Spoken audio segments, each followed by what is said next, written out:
All right. Hi, Nick. Welcome to the Animal Turn. Well, thanks for having me.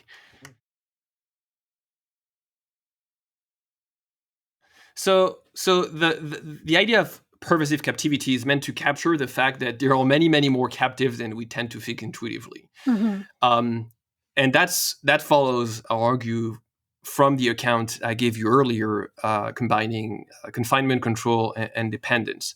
So if you think of the urban environment as creating a lot of spatial constraints on the movements of many urban populations, but also enforcing many forms of control through animal control and other forms of institutions, and human behavior.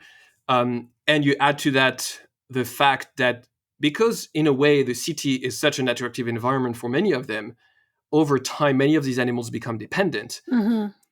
At some point, you're going to find a number of cases of animals that are neither fully wild nor fully domesticated that fulfill each of those three conditions, right? And so, on my account, they count as captive, and that's true even if nobody in particular ever intended to hold them captive, right? So it's not something we intentionally do, right? It results from intentional behavior, like expanding the urban environment, for instance, or destroying habitat, or controlling populations of coyotes, and so on and so forth.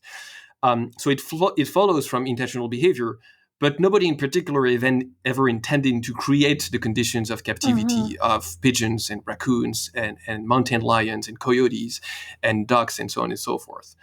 Um, so I So think it's these are an animals interesting that are. case of, yeah, go ahead. No, so I was just going to say, so these are animals that are now dependent on the environment in which they find themselves. They are reliant on the urban space, and existing in another Yes. environment is actually not an option. The urban environment is it.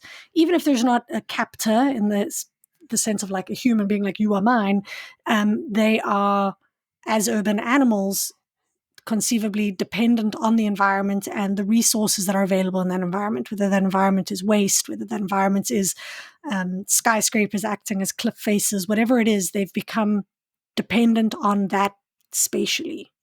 Correct. Yes, and Okay. those there are two aspects that are mutually reinforcing.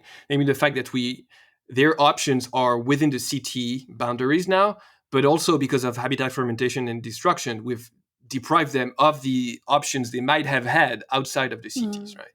Mm-hmm. And the more that's the case, the more dependent they will become on the few resources they actually have in the city.